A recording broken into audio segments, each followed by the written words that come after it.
I want to make an announcement. And the announcement I want to make is a unique announcement. The announcement I'm going to make has never been made by anybody on planet Earth before.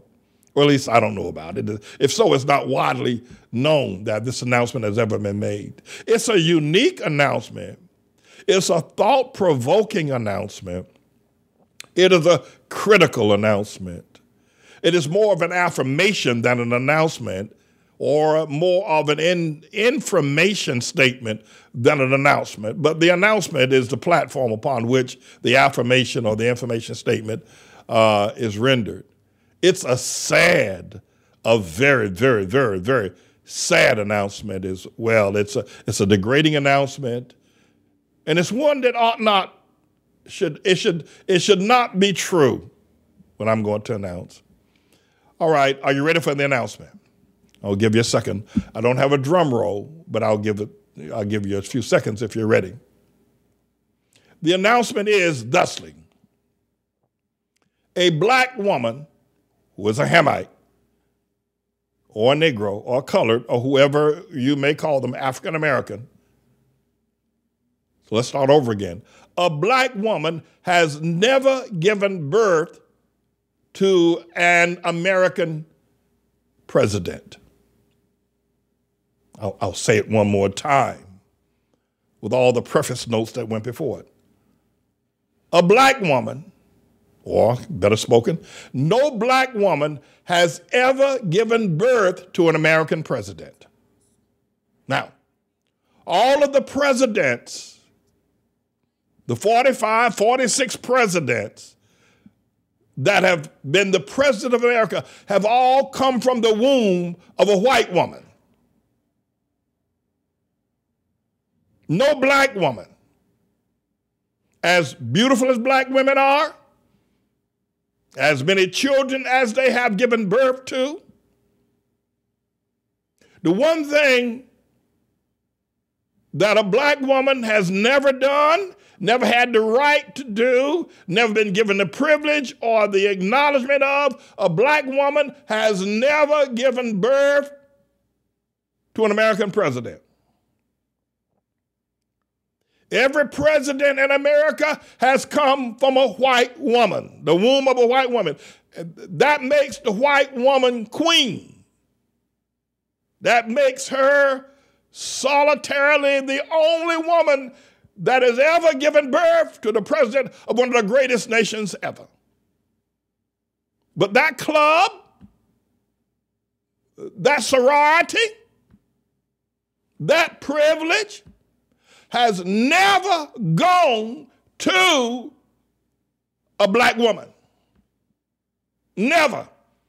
In all of the 240-year history of this nation, black woman has been shut out of that unique birth of a son or a daughter to be president of the United States of America. And you know what's chilling about this whole factor, somehow or another, is this satanic? Because should Kamala Harris, who's now vice president, become president, it'll still ring true. Still, black women will be excluded from that very exclusive club and sorority of giving birth to a president in America, because Kamala Harris' mother was from over there in Punjab. She's an Indian and a mixture of something else. So again, is this satanic? Has somehow or another Satan in his den on his throne discovered that a black woman will never have that privilege? Is there something about a black woman's birth? Is there something about a true, stomped down black man? Now, he's a Hamite. When I say black, I mean Hamite, but I need to talk to those who are not ready to go up higher in terms of our genealogy. But does Satan know something? Is somehow or another the black woman a threat to Satan's kingdom? and that her blood, her birth canal, her womb threatens the very existence. And so therefore, for the 240 years, the 45, 46 president, that we have never had a black woman participate in that whatsoever? Is it satanic? What is it and why? And now Kamala Harris is on the threshold. She could be next, but still the black woman will be excluded. And Kamala Harris will carry the same half-breed status as did Barack Hussein Obama. Is this some sort of plan of Satan? Is this a curse against the black woman and the black man? What is this? Why is this? Let me say this. I need your prayers. You just heard me drive up on something that's caused an anger.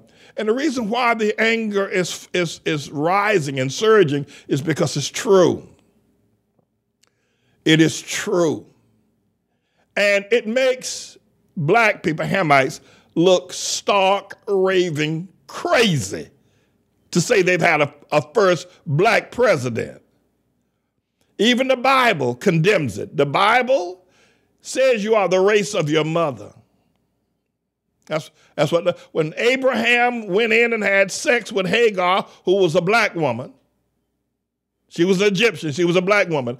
Ishmael, who was born of the womb of Hagar, could not be a Jew. He could not be the firstborn son of Abraham because the firstborn son of Abraham had to be a Jew in order for the Jewish line to stop. If Ishmael had been given the privilege of the firstborn son of Abraham, then the Jewish blood would have been cut off right there because all the children of Ishmael would have been black. They would have been Hamites. Now, they later became Muslims.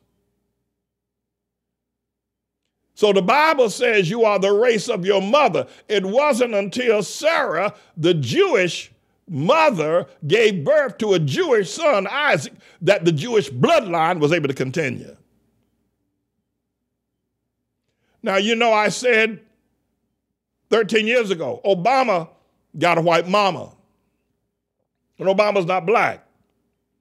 Now, I don't care how pale skin or dark skin he is, he's not black.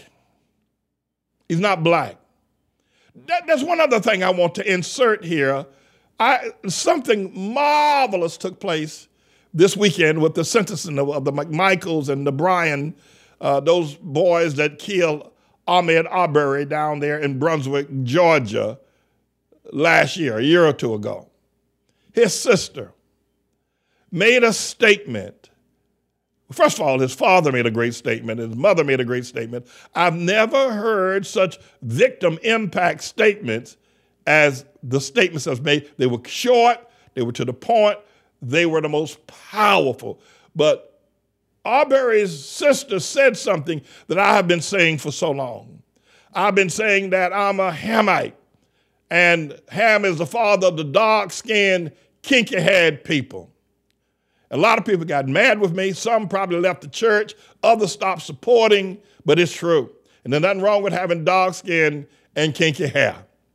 But when I heard this black woman, who's a sister of the late or the slain Ahmaud Arbery, say what she said the other day, I said, Jesus, am I finally going to get the recognition and the help that I need?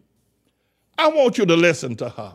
I'm going to ask the engineer to bring her up and let her tell you what I have been saying to the ATLAH family and to Hamites for years. Listen to her. Good morning.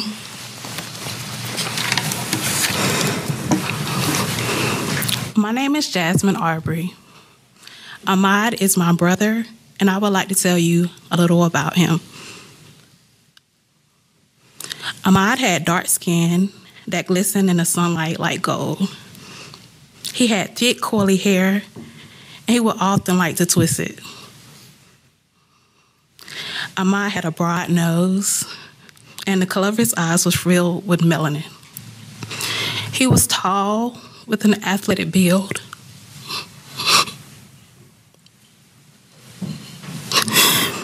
He enjoyed running and had an appreciation for being outdoors. These are the qualities that made these men assume that Ahmaud was a dangerous criminal and chased him with guns drawn. Shakalaka. Boom! Shakalaka. Boom! Shakalaka. I haven't used that often, but that's so beautiful. Jasmine.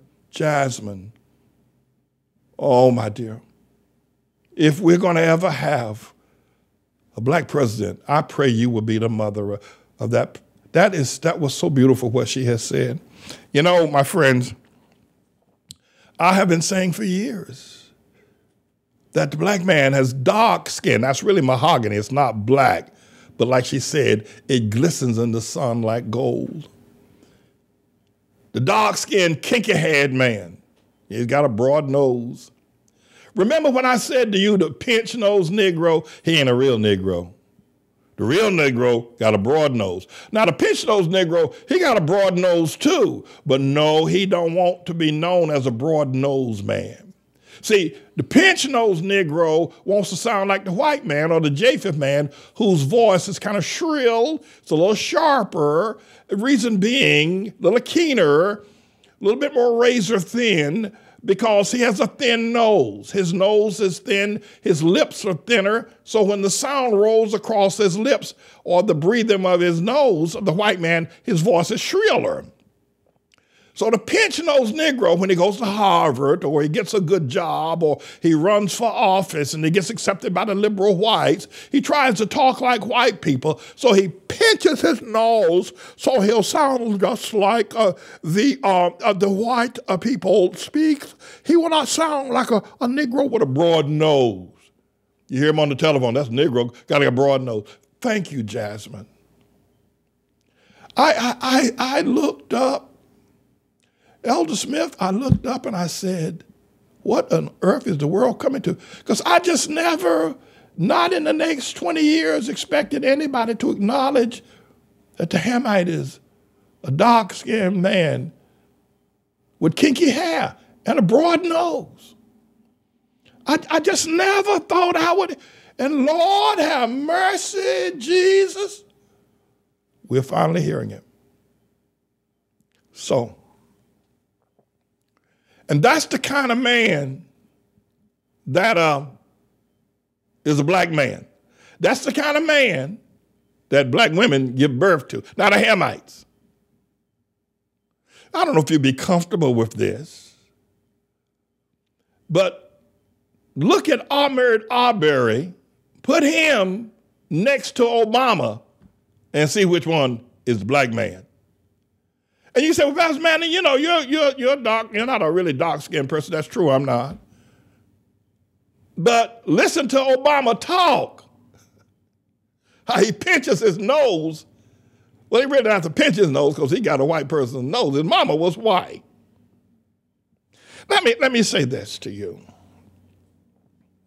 Because many of you have gone ahead now and finally become members of the Ku Klux Klan. We're talking about Hamite, black people, black politicians like Sylvester down there in Houston and the woman that's mayor of both Atlanta, San Francisco, Chicago, all these black mayors all over where, and this black mayor up here in New York, and all these other black politicians and, Maxine Waters got one of the biggest noses I've ever seen, but you ought to see her straining. Maxine Waters strained to sound white. She strains to sound white because her nose is so big. I mean, that woman got a nose on her like you won't believe. But she strains to sound white because she knows that is accepted. That gets her accepted. Because if you're black, you got to get back. But let me say further that I have been so ridiculed. It is a miracle that I'm alive. Black people, because of their love and worship of Obama, who was never black, ain't never going to be black, and their disdain for the black woman, have tried everything. They've tried to assassinate my character. They tried to physically assassinate me, and I'm not complaining, but I do want you to hear me, and I want you to, maybe some of y'all will decide finally to step forward and help me, and maybe some of you who have been against me for so long may step forward and repent. And you don't have to. You can tell it to Jesus. You don't have to tell it to me. But listen, a black woman has never given birth to an American president. That's where we got started. Jasmine Arbery, Wanda Cooper Jones. Women like you have never given birth to an American president. That sorority, that club belongs to white women only. And so this truth needs to be told. You know, say, well, the Ku Klux Klan says if you got 1 ounce of black blood, that makes you black. Now, what does that mean? It means that some black man, Obama says, others said that, Barack Obama Sr. from Kenya is his father. And so they say that 1 ounce of black blood makes you black. That is so degrading.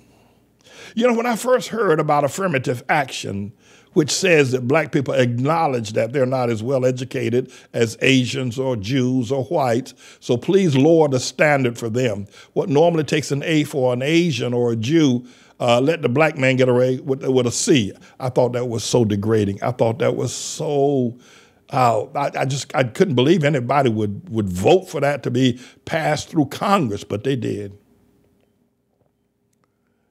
But when you say that 1 ounce of black blood makes you black, it wasn't said by Booker T. Washington. It wasn't said to promote blackness. It was said to say, if you got 1 ounce of black blood, we don't want you. We white people don't want you. We exclude you. If you got 1 ounce of black blood, blackness is so ugly, blackness is so despised, blackness is so unwanted, blackness is so uncivilized. If you got 1 ounce of black blood in you, we don't want you in the white race. We don't want you in the white race. If you got 1 ounce of black blood, you black, and we will not accept you as white. That's so wrong. It's wrong to be said by Ku Klux Klan, and it's wrong to be said by black folk. Black preachers with their robes and their degrees, their actors, the black athletes, the black politicians, they all say the same thing. You got 1 ounce of black blood, you're black. Accepting that condemnation coming from the Klan. If Obama's father was black, but his mama was white. You know, you're looking for a lawyer, you're looking for a doctor, you try to find one locally within your community. You know, you're looking for a hospital, but you're looking for a person to serve you at that caliber. You know, generally you want to, if a lawyer, I remember asking a lawyer, several lawyers that I've hired, what school did you go to? And you know, and the better the school he attends or she, seemingly you think they're more qualified. Doesn't necessarily have to be. But, you know, if you get a lawyer from Harvard, you know, or some lawyer that got his law degree from Sears and Roebuck or Macy's, you know, one of the department stores, you're more likely to go with a lawyer from Harvard than department store. Is that right? Obama got a white mama. If you're going to have a black president, his credentials ought to be complete. They ought to be. If you're going to have a black president, his credentials ought to be black. Hamite is who they are. You know that. He only came up halfway to meet the criteria of being black. His whole credential, his whole identity, his test exam, his DNA, his biology, his genealogy does not meet. If you're gonna reference it based on color, he doesn't meet the criteria. He only comes up halfway. So if you're going to say that 1 ounce of blood makes you black, but he's only half black. And the devil has used this deploying the liberal media, people like Anderson Cooper, Chris Matthews, Rachel Maddow. I mean, all that crowd, and then using all to pension those Negroes. All the pension those Negroes, all the Steve Harveys and all them pension those, all the basketball players, pushed this man who doesn't meet the criteria of being black and said, accept him as black. Okay. But then we go back to original thesis here. But what about the black woman? If you're going to have a child, now they do a lot of test tubes, but we ain't going to go there, right? If you're going to have a child, you need a man and a woman. Right? To get the first black president, you say all we need to get the first black president is a black man. We don't need a black woman. To get the first, here's what y'all have said for years in the most asinine, ridiculous, foolish, and spiritually wicked high places that you can find black people who talk. They said to get the first black president, all we need is a black man. We don't have to have a black woman to have a black president. If we just got a black man, that's good. We can make it halfway there. We don't have to go the whole 9 yards. If we just go halfway there, all we need is a black man, and we got a black president. We don't need, his mama don't have to be black. So that very exclusive club remains and will remain until Jesus comes, unless we get Jasmine Arbery to give birth. That club will remain exclusively white. Is America still white? That's as white as she can be. All our presidents come from white women. America is still white. And all that marching Dr. King did, all that cussing and devil blue eyes that Elijah Muhammad and Malcolm X did, all that rainbow stuff that Jesse Jackson talked about, only white women. No black woman can stand up and say, I gave birth to an American president. Nowhere in time or in the future. Because Obama wasn't black. He wasn't black. So, I said, I nearly lost my life. So much was taken away from me. I don't want to talk about that, but I do want to let you know that I lost a congregation, and I nearly lost my life when I stood up and said Obama wasn't black and he wasn't the first black president. In fact, there's a question about his eligibility to be president. We're not going to go there. But I said, if you're going to have a black president, I had the opportunity to, let's put it this way. Bernice King, the youngest daughter of Dr. Martin Luther King Jr., the one that looks more like him than any of the children, the one that talks more like him than any of the children, the one that preaches like him more than any of the, Bernice King. Bernice King. Why did they run her for president? Well, I don't know if she has children, but if she did have children, then a son of Bernice King. She's more like her father than any of them. Bernice. That's a black woman. That's a Hamite woman. That's a sister. Right? Why can't she give birth? Why can't her son? And then there'd be the heritage, because granddaddy was Dr. King. And great-granddaddy was Daddy King. And grandma was Coretta Scott King. I mean, that's what you want when you get a black president. Obama wasn't black, everybody. Obama was not a black man.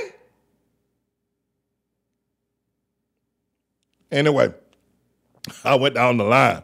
I said, Shirley Chisholm, unbought, y'all, bad Brooklyn born, Oh, Shirley Chisholm unbought and unbossed. Shirley Chisholm was something to talk about. And she ran for president. She didn't make it because the Democrats sold her out there in California, but she ran. And she wouldn't bow down and kiss the ring of the Communist Party and Wall Street. She wouldn't kiss the ring of the Communist Party of her year, of her time. So they didn't let her, but Shirley was somebody. Woo, Lord.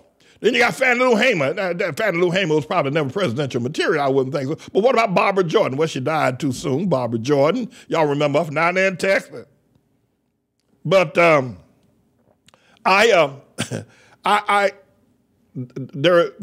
club, that very, very exclusive club of a woman giving birth to an American president has only gone to white women throughout the history and length and breadth. And that having been said, then the next logical statement is that we've only had white men as presidents. We haven't even had a Jew yet. That's right. We've only had white men as presidents. We've only had white women give birth to them. I'm going to stay on this battlefield. I'm in Harlem. You know, if you could package the hate that is spawned out of the ignorance and foolishness and the racism of black people, if you could package it and sell it, you'd become a trillionaire overnight. If you could package the hate that is sent towards me because of this very basic, simple, empirical truth that a black woman has never, ever, ever given birth to an American president, and America has never had a black man or black woman as president. And if Kamala Harris makes it, the story will still be true. But the hatred that black people, the pensioners, Negroes, and others, and church people, and preachers have leveled against me. I mean, you'd be richer than all of the Saudi Arabian princes and kings and all of their oil if you could just package that hate and sell it that they have towards me. But I'm still standing strong. I believe that truth, telling the truth, is a dangerous business. I've been a pastor for 40 years. Telling the truth is a dangerous business. Lying, on the other hand, is quite profitable. It's very well accepted in this kingdom. I thought I would share those things with you. Perhaps it might give you a better understanding and read into who I am and why I don't quit and why there've been so many ugly, mean things done to me, done to this house, because of they're trying to cover over the fact that I'm here to protect the black woman. I want to see a black woman. I want to see a Bernice King. I want to see a Jasmine Arbery. I want to see a Wanda Cooper Jones give birth. Let that boy come out of her womb. Now we're talking. Now we're cooking with gas. Will you pray for me? Let me just say this. I don't have a dog in this fight. I'm not a Democrat. Definitely ain't that. I'm not a Republican. Sure enough, stomped on ain't that. I'm not a liberal. Ain't gonna never be. And I'm not a conservative. I'm not that. I'm not a red boy or a blue boy. I'm the Lord's servant. Listen, I'm not here in support of Joe Biden and Camelback Hank Black Harris. The last thing on the planet Earth would be I'd be supporting them. I'm not. I don't have anything kind to say about them. I'm not here in support of Trump or any of the Trump supporters. I'm the Lord's servant. I ain't on nobody's side. I'm on the Lord's side. Let's be clear. All right? They'll be calling me a Biden supporter and I done flipped the wig and this, that, and the other. I did endorse Trump. I'll admit that. I did, but not now. When you see the school for you see righteous boys and girls, always standing with the sword of the mighty God, as righteous leaders all over the world. We'll never turn to the left or the right. We shall prevail in all our fights, and